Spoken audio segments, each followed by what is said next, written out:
saya, Warti Susilo, tempatnya informasi materi geografi. Sebelum nonton video pembelajaran ini, jangan lupa subscribe bagi yang belum subscribe, karena subscribe itu gratis loh. Jangan lupa klik tombol loncengnya ya, agar kalian mendapat notifikasi materi terbaru dari channel ini. Jangan lupa share juga ya, agar kalian dapat berbagi pengetahuan mengenai informasi materi geografi. Klik like jika kalian suka, dan jika ada pertanyaan silahkan tulis di kolom komentar. Terima kasih.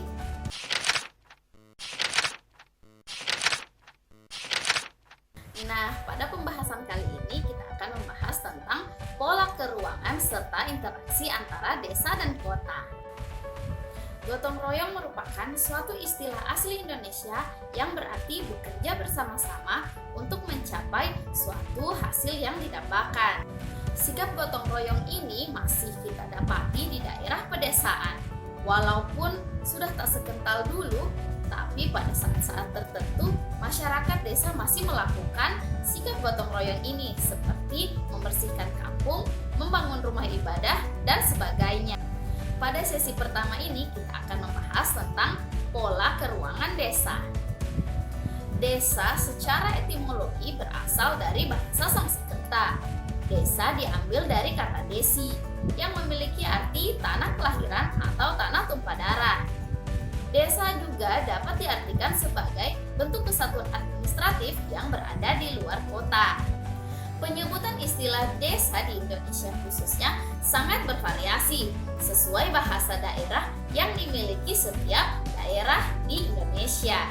Dalam bahasa Padang atau masyarakat Minangkabau di daerah Sumatera Barat, desa dikenal dengan sebutan nagari.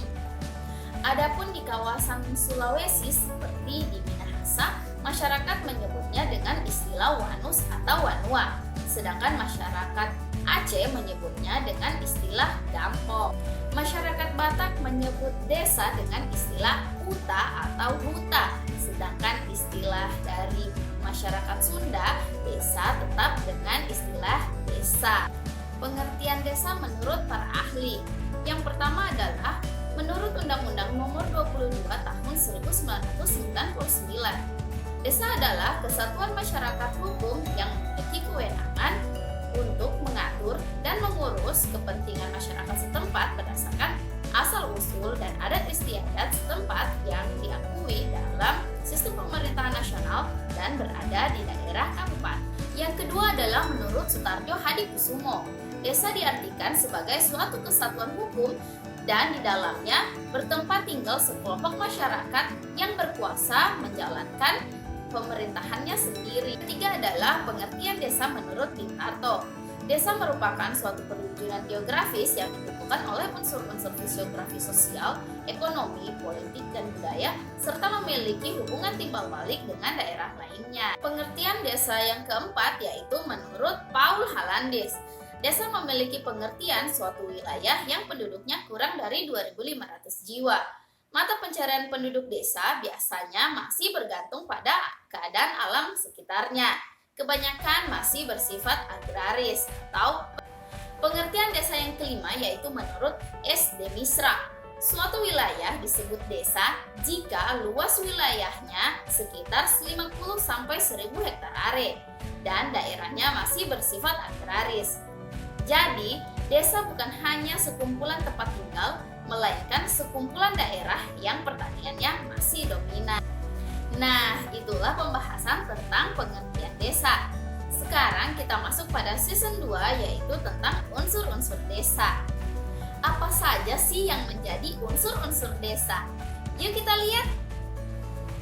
Unsur desa yang pertama adalah daerah. Daerah merupakan bagian permukaan bumi yang mempunyai batas-batas administratif tertentu yang umumnya tidak begitu luas, lengkap dengan wilayah pemukiman, lahan pekarangan, dan lahan pertaniannya.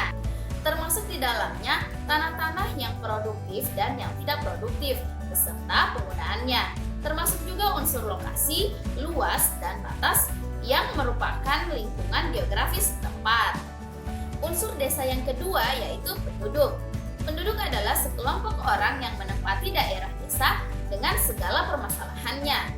Penduduk meliputi jumlah, pertambahan, kepadatan, persebaran dan mata pencaharian penduduk desa setempat.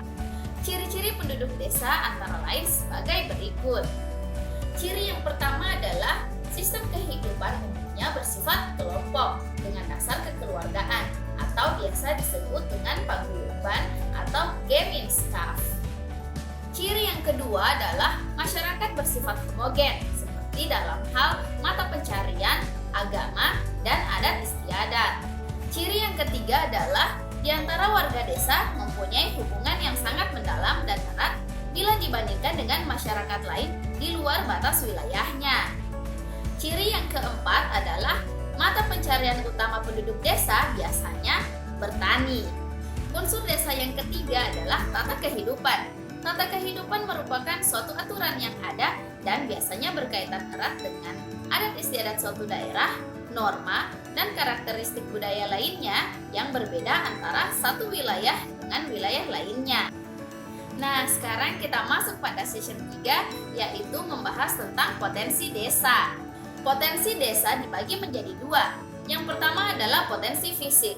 Potensi fisik merupakan segenap sumber daya alam yang terdapat di desa, meliputi tanah, air, iklim, dan cuaca, serta flora dan fauna yang diharapkan dapat memberi manfaat bagi kelancaran, kelangsungan, dan perkembangan desa.